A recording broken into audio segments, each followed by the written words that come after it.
Ito yung aming mga alaga pag umaga.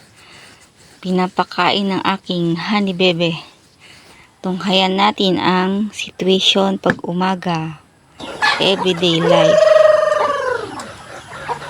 Ganito kami sa aming bahay. Probinsyano.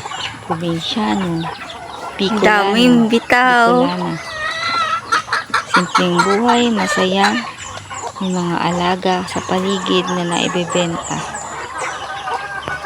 Basta marunong tayong makontento kung ano ang meron tayo sa isang bagay na maliit na pangkabuhayan ay unti-unti natin itong mapapalaki. The way na pagsisikap, the way na pagmumove.